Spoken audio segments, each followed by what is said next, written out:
Asirse de la palabra. Cuando uno aprende a asirse de la palabra, es un verbo muy poco usado, pero interesante. Cuando uno aprende eso, lo hace mediante una disciplina que se forja y forma cada uno. O sea, no se enseñe a llegar a un sitio y oír el evangelio y pretender que porque lo ha oído es suficiente. Tiene que generar o crear un sistema para que una de las verdades que está escuchando, usted se apropie de ella. Ese es el otro término que buscaba, se apropie de la palabra. Y una vez que usted se apropia de la palabra, es a partir de ahí que usted tiene que hacer la palabra.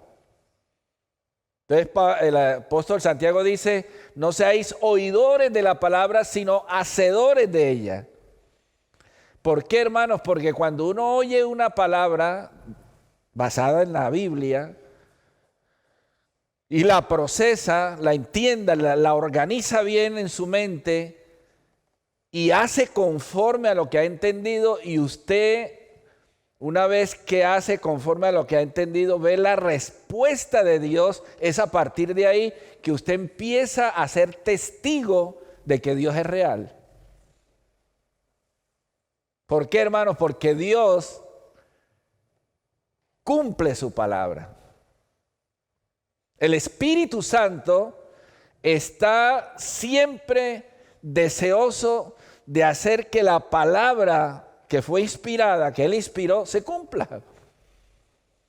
Porque Dios no es hombre para que ¿qué? Para que mienta, ni hijo de hombre para que se arrepienta. Entonces, en la medida que usted y yo estamos viendo de manera real el cumplimiento de la palabra por nuestra obediencia, eso nos mantiene con vida en los tiempos difíciles. Entonces es importante eso. Deuteronomio capítulo 30, versículo 19, uno de los versículos de la Biblia que tiene un contenido tremendo. Dice, a los cielos y a la tierra llamo por testigos hoy contra vosotros. Que conste que ese vosotros no somos nosotros. Ya de entrada entienda que esto no es para usted ni para mí, porque ese vosotros no somos nosotros. Ese vosotros, ¿quién era? El pueblo que Moisés sacó de la esclavitud egipcia y iban a heredar la tierra prometida. Este texto no es para nosotros, sino para vosotros, el vosotros de ellos. A los cielos y a la tierra llamo por testigos hoy contra vosotros, los israelitas, que os he puesto delante la vida y la muerte, la bendición y la maldición. Escoge pues la vida para que vivas tú y tu descendencia.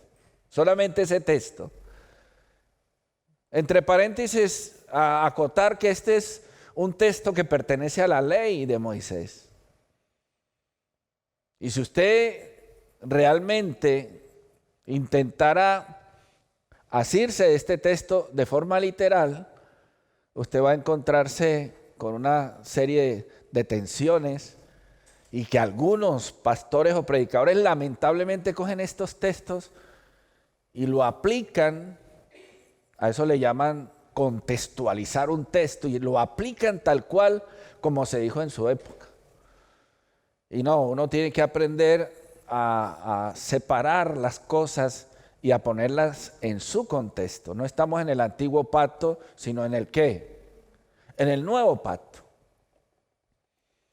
Pastor, y si está esta palabra dicha, ¿qué hacemos nosotros si estamos entendiendo que hay un nuevo pacto? Pues aquí es donde yo quiero sacar un fundamento que es aún mayor de lo que el texto está diciendo, para el tema que vengo enseñando hace 6 meses atrás. Y por eso lo he leído para darle esa presentación que voy a hacer en esta mañana.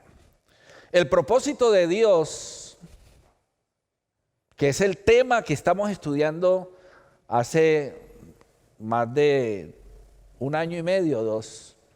Venimos hablando del propósito de Dios. Dios tiene un ¿qué? Propósito. El propósito de Dios, según la Biblia, es un propósito ¿qué? Eterno. Por eso pesa. Siempre digo, es una losa que cae en vertical sobre cualquier otro tema que usted pueda ver en la Biblia. El plan y el propósito de Dios es determinante que cada uno de los que venimos al conocimiento de la verdad de Dios lo entendamos. Usted me pregunta, pastor, ¿qué tema es fundamental en la Biblia? El propósito eterno de Dios. ¿Por qué? Porque nosotros muchas veces pensamos que el propósito eterno de Dios termina en esta temporalidad. Acuérdense que nosotros estamos en el contexto de lo temporal. Entonces, cuando la Biblia está planteando como eje central del pensamiento de Dios su propósito, que es eterno, nuestra obligación, nuestra responsabilidad es entender ese propósito. Y yo vengo enseñando y enseñando. Entonces, el propósito de Dios, que es un propósito eterno, plantea siempre una disyuntiva. Es el tema que voy a predicar hoy. Se llama ¿cómo? Disyuntiva. El plan y el propósito de Dios plantea absolutos, axiomas, no relativos, no temporales, no circunstanciales.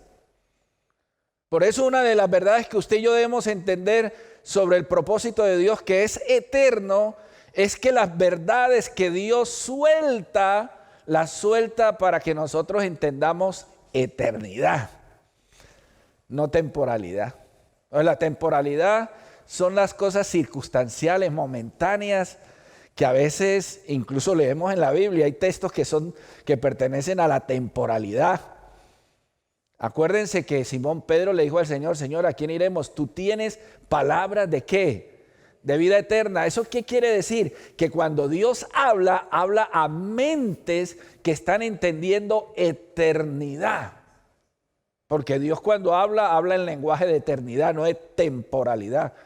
Su palabra, su plan, su propósito es un propósito eterno. Pero dentro de ese lenguaje eterno de Dios debemos entender, fundamental, que Dios habla en un lenguaje, por ser eterno, absoluto. Dios es el Dios de los absolutos. El hecho de que los seres humanos, con Albert Einstein y toda esta gente que insiste en negar a toda costa verdades absolutas, se ha entrado en un relativismo circunstancial. Todo es relativo. No, usted puede pensar lo que quiera y yo pensar lo que quiera. Como todo es relativo, relativo para nosotros, pero para Dios hay absolutos. Y el plan eterno de Dios no contiene cosas relativas, contiene verdades absolutas que tienen que ser entendidas y procesadas de manera consciente por nuestra mente, por nuestro espíritu. El propósito de Dios plantea siempre una disyuntiva. Dentro de lo que estoy enseñando sobre que Dios habla verdades eternas y que son absolutas, eso plantea siempre una disyuntiva. Entonces el propósito que Dios plantea siempre habla en lenguaje de disyuntiva, de lo toma o lo deja, radical, absoluto. Solo se puede tomar un camino, no los dos al mismo tiempo. Usted no puede, en el plan y el propósito de Dios, tener un pie con Dios y otro pie con el diablo. No se puede. No puede tener un pie en el mundo y otro pie dentro en la iglesia. Porque Dios plantea todo en ese lenguaje de disyuntiva. Una posición que usted asuma automáticamente rechaza la otra. No, pastor, es que yo si rezo y peco, empato. El que reza y peca empata. No, nosotros debemos entender la metodología de Dios y la pedagogía de Dios para enseñarnos su propósito. Y una de las cosas que Dios demanda para que usted entienda su plan y su propósito eterno es que usted se va a ver delante de una disyuntiva, porque esa es la metodología de Dios. Uno no puede en la mente estar dudando, como dice el apóstol Santiago, porque el que duda es semejante a la onda del mar. Va el viento para allá, ¿para dónde va Vicente? ¿Para dónde va la gente? Ah, no, es que ahora están diciendo esto, para acá. Ahora están diciendo para este otro lado. Y entonces me voy acomodando, porque soy camaleónico en la fe. Yo no puedo ser camaleónico, a Dios le enoja eso. Por eso en Apocalipsis dice, es mejor que seas frío o que seas tibio, que seas caliente. Pero si eres tibio, te vomitaré de mi boca. Es decir, hermanos, que cuando usted viene aquí, ya usted tiene que venir en su mente, en su espíritu, en su corazón, en su ser, determinado, decidido a seguirle. No puede llegar aquí, bueno, vamos a ver si de pronto ahí me tocan, oran por mí y me sucede algo súper extraordinario y yo a partir de ahí como que empiezo de verdad, en serio, a seguir al Señor. Ayer me llamaba un hermano y me decía, pastor, ahora sí, yo ya me voy a dejar de tonterías. Perdóneme, pastor, usted me ha enseñado tantos años y yo finalmente no me decido. Perdóneme, pastor, que no sé qué. Yo le dije, usted a mí no me tiene que decir nada. Usted le tiene que decir es al Dios que lo está llamando constantemente a que se decida de una vez por todas. O es o no es. O se pertenece o no se pertenece. Pero no se puede estar en ascuas. Nosotros tenemos que venir a la fe, pero no a una fe legalista, tradicional, llena de tantos ritos y religiones improductivas. No, nosotros tenemos que aprender que esto es primero procesado en la mente, en tu espíritu. Lo que está pasando por dentro de usted es lo que finalmente quedará eternamente para siempre. Y eso es lo que yo estoy intentando que en esta mañana despertar en tu ser. Convicción, certeza, seguridad. Ah, pastor, es que yo un día estoy muy consagrado y animado y otro día se me van las fuerzas porque yo no sé si en realidad Dios es real o no. No sirve así. Disyuntiva. Dios nos pone frente a eso. Vamos a ver a qué sabe eso. Primero, la disyuntiva, situación en que debe elegirse entre dos opciones que se excluyen mutuamente. ¿Qué es una disyuntiva? Son dos opciones, no 3 ni 4, 2. Dios siempre plantea 2. Dios no plantea 3, 4 opciones, Dios plantea 2. Y cuando usted elige una de las 2, está automáticamente rechazando la otra y radicalizándose o fundamentándose en la que decidió. No, es que yo hace rato, posiblemente algún amigo, alguien, estoy esperando que me diga qué ha decidido. ¿Va a estar o no va a estar? ¿Va a venir o no va a venir? No, espérame un poco, que es que estoy pensándolo. ¿Sabe que las personas de doble ánimo a lo último aburren? porque nunca están determinados.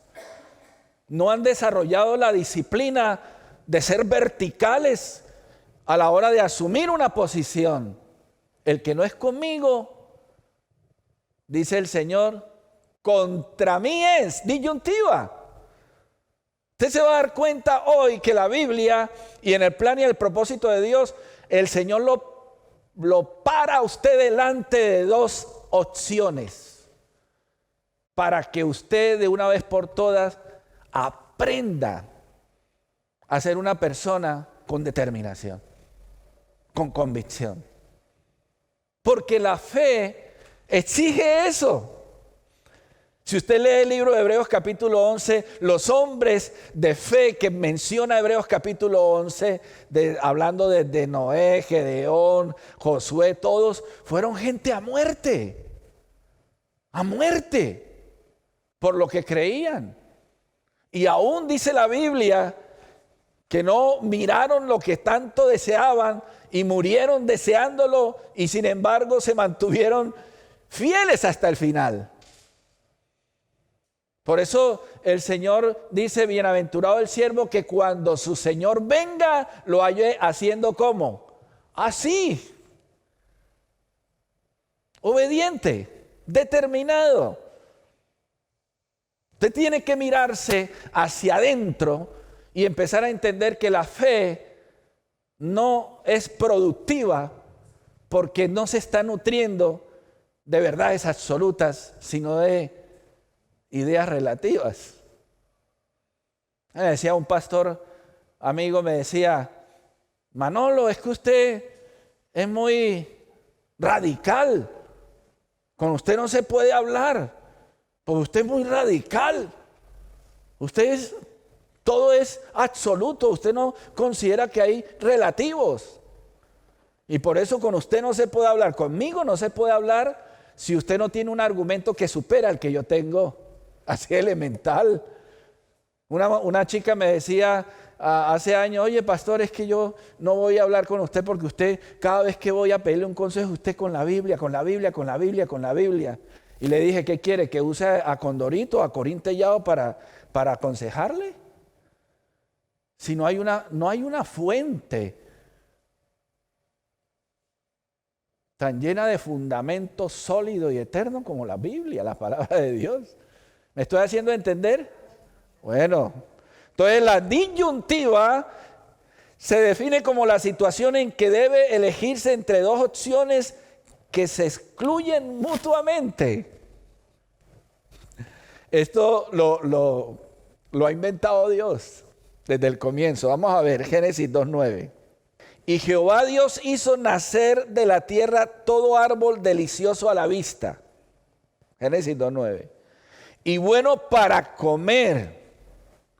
También el árbol de la vida en medio del huerto y el árbol de la ciencia del bien y del mal. Ahí puso Dios al hombre. ¿El árbol de qué? De la ciencia del bien y del mal. Que lo llevaba ¿a dónde? A la muerte. Y el árbol de la vida. La muerte o la vida. Pero las dos no puede ser. Y Dios trae ahí al salón de clases de Dios, al quirófano de Dios, al escenario que Dios había preparado para el Adán y lo pone delante de dos árboles. Él no podía estar comiendo el árbol de la ciencia del bien y del mal y al mismo tiempo el árbol de la vida. Ni Dios se lo permitió al Adán, tanto que dijo, no sea que el hombre, ahora que es como uno de nosotros, venga y coma el árbol de la vida y viva para siempre después de haber caído en pecado. Hay una disyuntiva ahí que quiero hacer notar, basado precisamente en lo que estoy diciendo. En primer libro de Reyes, capítulo 18, versículo 21, dice, y acercándose Elías a todo el pueblo dijo, ¿hasta cuándo claudicaréis vosotros entre dos pensamientos? Si Jehová es Dios, seguidle, y si Baal, id en pos de él. Y el pueblo no respondió palabra. Ahí tenía de manera clara a un pueblo completamente lleno de indecisión. Si Baal es Dios, sigan a Baal. Y si Jehová es Dios, sigan a Jehová. Pero no pueden seguir a los dos al mismo tiempo. Y el pueblo se quedó callado. ¿Por qué, hermanos? Porque ese es el comportamiento que se tiene en el ser humano por sécula seculor. Todos somos personas que estamos siempre titubeando. ¿Será que me voy o será que me quedo? ¿Será que invierto o será que no invierto? ¿Será que A? ¿Será que B? ¿Será que sí? ¿Será que no? Y en la vida uno no puede vivir así. Ah, pastor, pero es que yo tampoco puedo lanzarme al vacío. Sí, pero tiene que entender que la verdad es que Dios nos enseña en su palabra es para llevarnos a nosotros a desarrollar un carácter determinante. Vamos a seguir. Siempre ha habido dos opciones en la Biblia. ¿Por qué? ¿Para qué? Dios quiere fastidiarnos a nosotros, entonces nos pone siempre en una disyuntiva. Para incomodarnos. No, la razón es que Dios quiere hacer del hombre responsable. Que asuma responsabilidad. Usted cuando quiere educar a su hijo, usted tiene que ponerlo a decidir en situaciones puntuales, porque va a haber momentos en el que usted no va a estar en casa y si usted no lo educa, ese niño acaba con la casa. Entonces la vida de cada uno de nosotros no puede ser una vida que va como dando palos de ciego, a ver si de pronto doy o si de pronto se me alumbra el bombillito, a ver si tengo suerte. ¿Qué es lo que Dios demanda de nosotros? Determinación, certeza, convicción, que asumamos una posición, pero que la asumamos con conocimiento de causa. Por eso a mí me gusta mucho venir a la palabra. Ayer hablaba con una hermana y le decía, compartiéndole, le decía, ¿sabe cuántas veces aparece el tetragrama en la Biblia? El tetragrama aparece casi 7,000 veces en la Biblia. El nombre de Dios. Y le dije, ¿y sabe por qué aparece 7,000 veces? Porque Dios sabe lo tercos que somos nosotros. Que nos va a tener que repetir 7,000 veces lo mismo. Para que a ver si en algún momento desarrollamos convicción, determinación. Así, la metodología de Dios es la que reitera una y otra vez, una y otra vez, una y otra vez, una y otra vez, porque el ser humano aprende por repetición. Pastor, es que siempre me pasa lo mismo, yo no sé, yo meto la cabeza por aquí o por allá y siempre me encuentro con el mismo problema, porque usted no lo ha superado, porque usted no ha madurado y siempre se va a chocar con la misma situación hasta que usted no pase la prueba, es elemental, porque sigue todavía ahí en una actitud inestable. La razón es hacer que el Adán asuma responsabilidad. Cuando nosotros estemos delante del Señor y el Señor nos llame a juicio, nadie va a poder decir, Señor, es que tú me dijiste que lo hiciera. Y Dios dice, sí, pero tú tienes la responsabilidad. Porque tuya es la voluntad Eso es lo que le dice el Señor a Caín antes de matar a Abel. El pecado está a la puerta.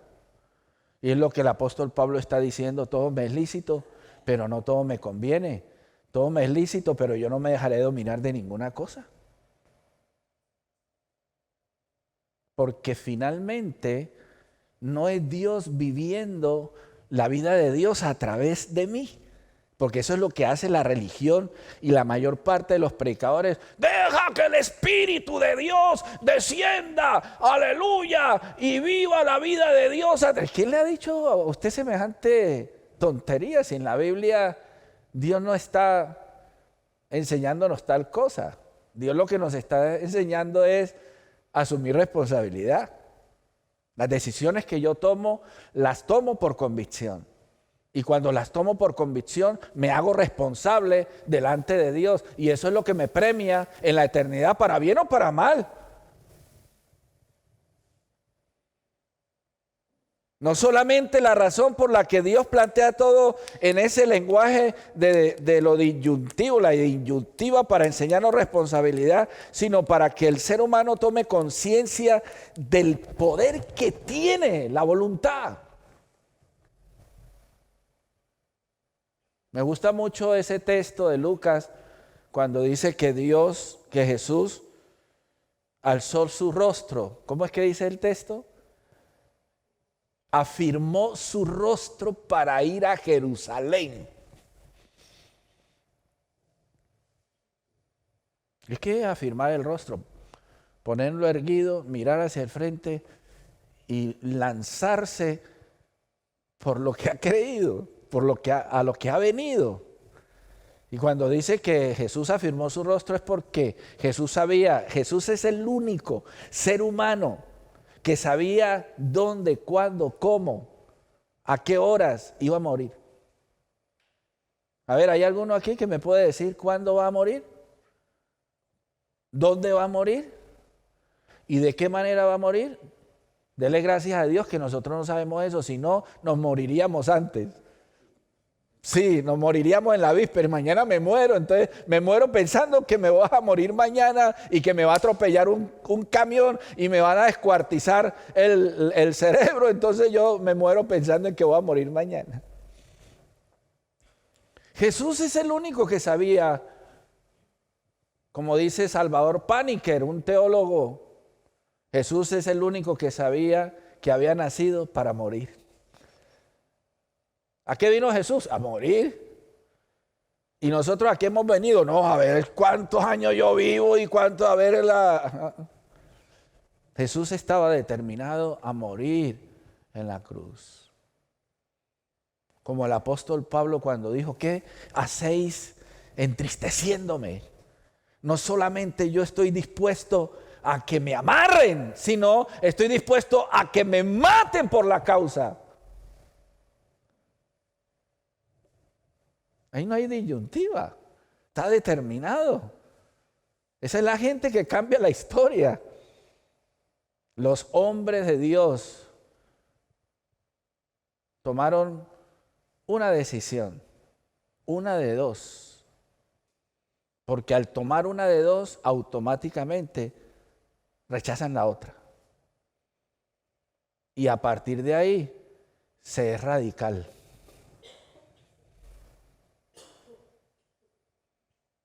A partir de ahí uno incomoda.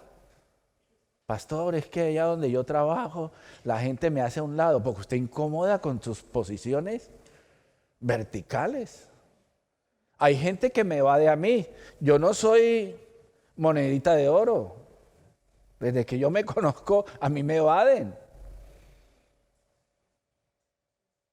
Porque soy vertical. O llámele terco si quiere. Yo soy tercamente santo.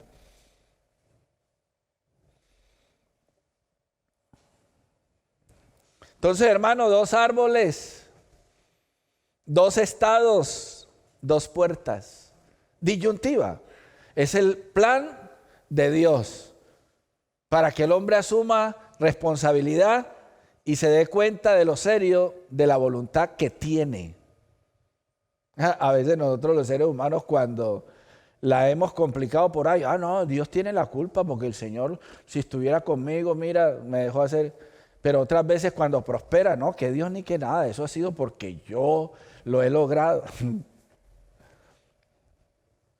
Entonces Dios nos plantea o es blanco o es negro.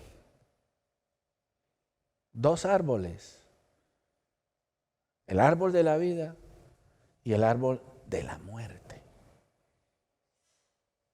El día que usted coma alguno de los dos, se hará responsable de la decisión que tomó. A mí no me meta. Porque lo único que yo, dice Dios, quiero hacer es forjar y formar gente en mi plan y propósito para la eternidad. Oh, Padre mío, eso a mí me revoluciona por dentro.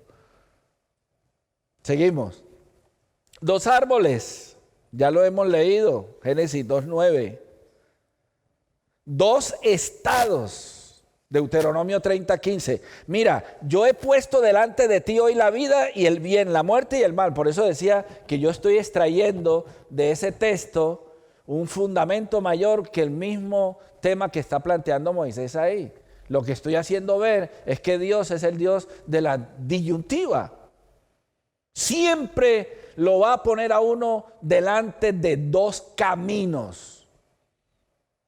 Usted no puede coger un pie en un camino y en el otro porque se bifurca y se abre y a lo último usted no puede ser totogol.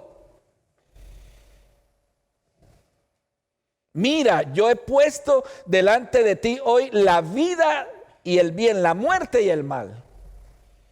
Esto es de vida o de muerte, iglesia. Usted no viene aquí a oír la palabra del Señor a ver si de pronto, a ver si tal vez. Usted tiene que definirse al venir aquí a la reunión, por lo menos donde el pastor Manuel Umaña predica la palabra. Determinado. Tiene que tener convicción. Si no la tiene, entonces usted va a estar de un lugar para otro, buscando fuera lo que tiene que decidir dentro. El problema no está fuera, el problema está dentro de su ser. Ya voy. El huerto del Edén fue el lugar en el que Dios probó al Adán. Ahí el hombre debía decidir si quería o no la vida. Lamentablemente el Adán escogió la muerte. Pero esto aún no termina. En la actualidad hay muchos que no terminan de elegir la vida, sino que aún siguen deseando la muerte. Hermano, esto es de vida o muerte. Es lo que vengo enseñando y con eso estoy retomando de nuevo el tema que estoy enseñando los domingos, que se llama la muerte. Estamos hablando de la muerte. La muerte es un tema central en la Biblia, como lo es la vida. Entonces aquí, en este aspecto, el hombre ha escogido la muerte y como siempre digo, Dios nos ha dado la temporalidad para entender eternidad. ¿Para qué Dios nos ha dado el existir en esta temporalidad? Porque usted nace y a los 100 años se muere. O un poquito más, vamos a ponerle 101 añito ahí como para... Se muere. Tarde o temprano usted se va a morir. Y yo también. Pero en el proceso de yo estar en esta temporalidad,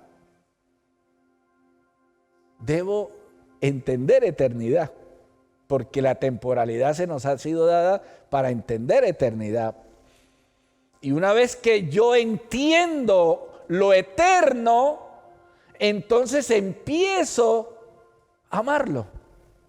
Usted habla con personas acerca de la vida eterna y dice, no, yo qué voy a vivir con todo lo que me ha pasado de mal, yo qué vida, yo me muero y se acabó. Pues usted se muere y se acaba. Pero yo no, yo amo la vida y la quiero eterna. Porque he entendido en Dios que Él tiene un plan y un propósito conmigo.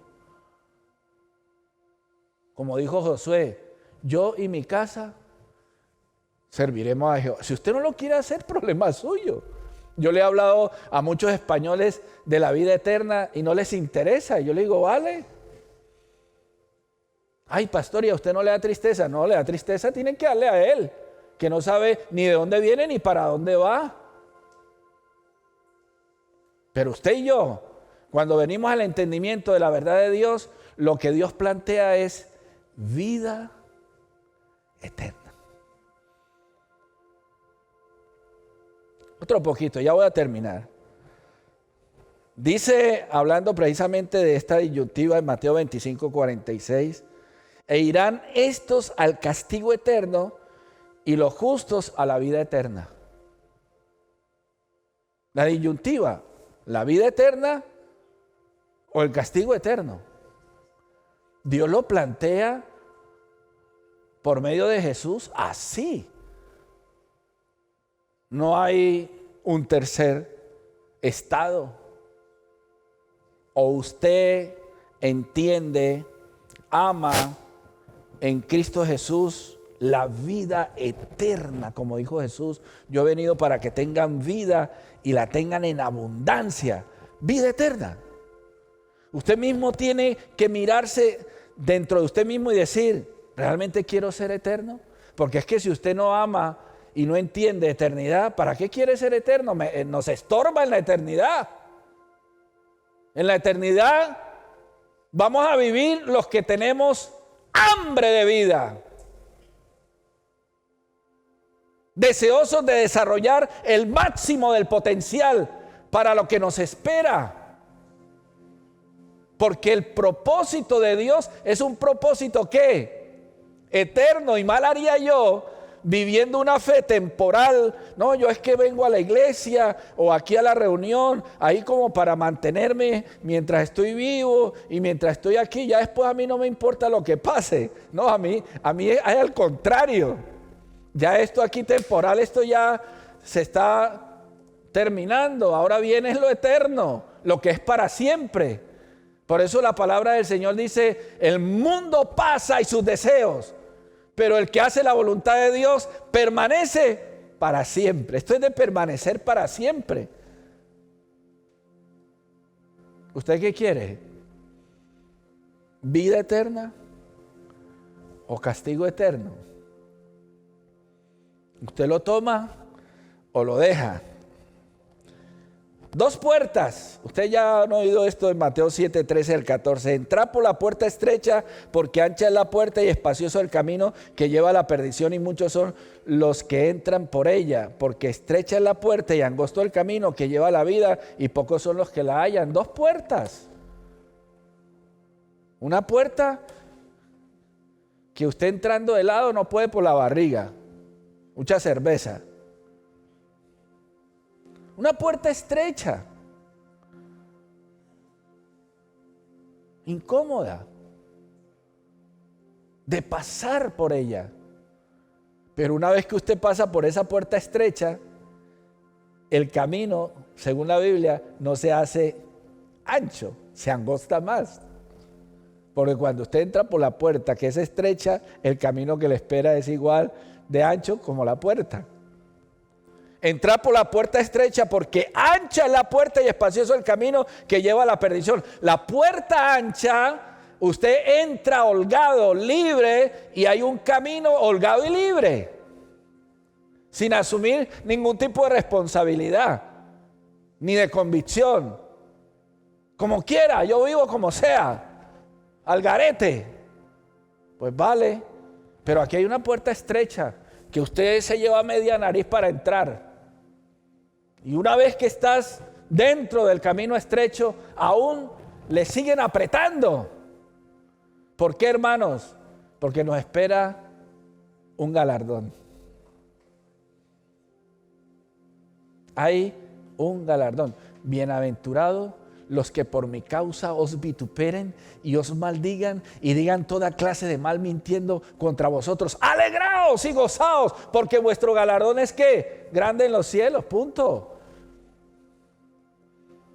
Yo le creo eso al Señor. Déjeme decir otras cositas más, si no, no puedo dormir. La muerte no cesa cuando termina esta temporalidad. Engañados estamos. Ay, no, yo me muero y se acabó todo esto. No, no, no, ni para el impío, ni para nadie.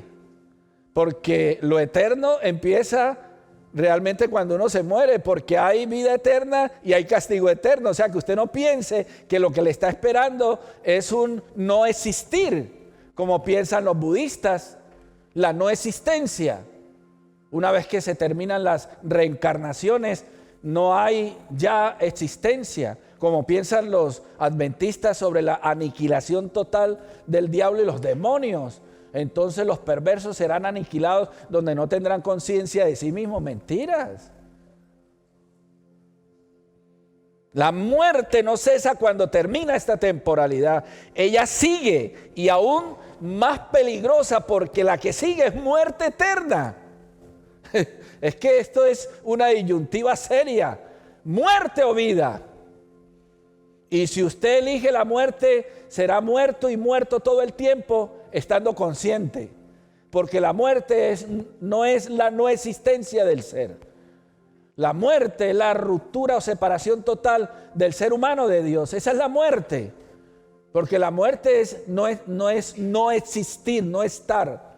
No, es que yo me muero y quedo así. Y ni me entero. Ahí es donde usted se empieza a enterar. De verdad. Estoy siendo muy fuerte. Es que me voy a poner más duro todavía. No se puede estar bien con Dios y con el diablo al mismo tiempo. Aquí el que reza y peca empata. Primera de Manolo 1:1. En síntesis, hay dos realidades. Una es temporal y la otra es eterna. Y juntas forman parte del propósito de Dios. El apóstol Pablo en 2 Corintios capítulo 4, 16 al 18 dice: por tanto, no desmayamos.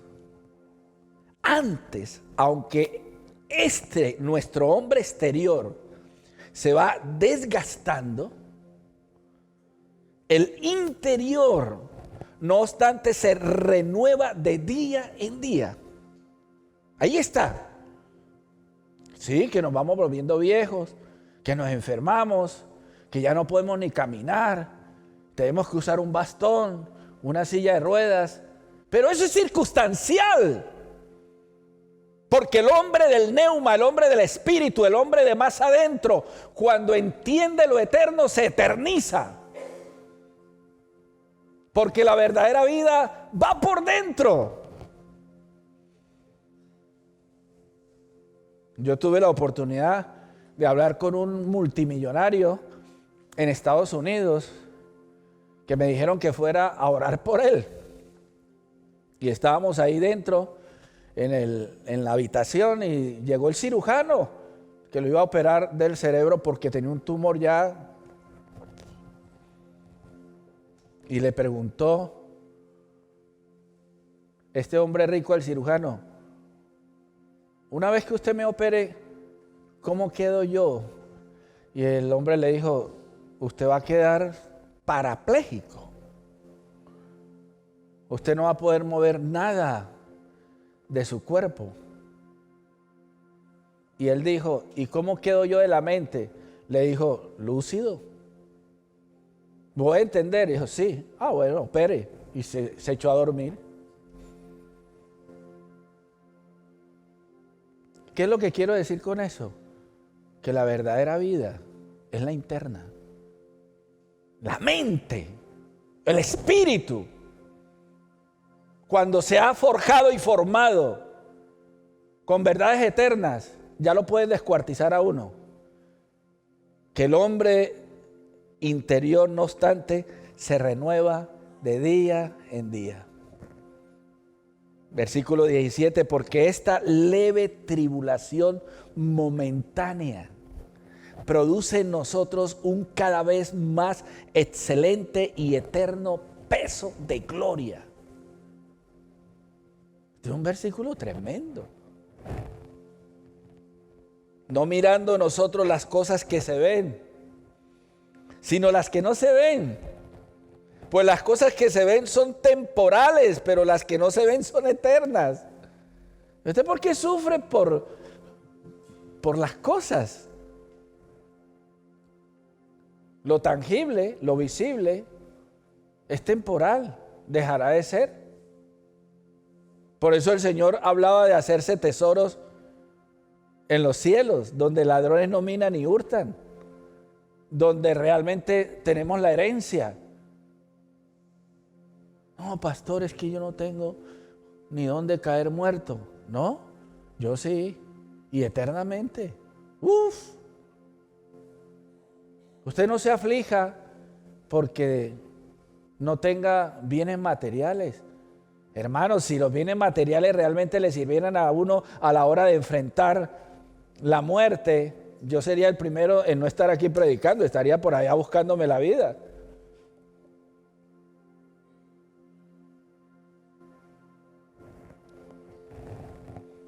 Solamente, hermanos, les animo a mirar hacia adentro, hacia su interior. Y honestamente, evaluar qué tanto usted tiene en cuanto al entendimiento de las verdades de Dios claras en su mente. Porque eso es lo único que le servirá el día de la muerte. El día que esté muriendo, llamen al pastor, a ver, y yo puedo llegar ahí y predicarle todos los sermones. Yo no puedo hacer nada. Es lo que usted está viviendo por dentro. Yo ya lo he dicho muchas veces, aquí en estos brazos se han muerto personas. Yo he tenido aquí personas unos segundos antes de morir, milésimas de segundo. A gente que fue toda la vida negados e impíos, negados a Dios, aquí se muere mal, horrible. Y también he tenido aquí ancianas y ancianos que vivieron para Dios toda la vida y se muere diferente.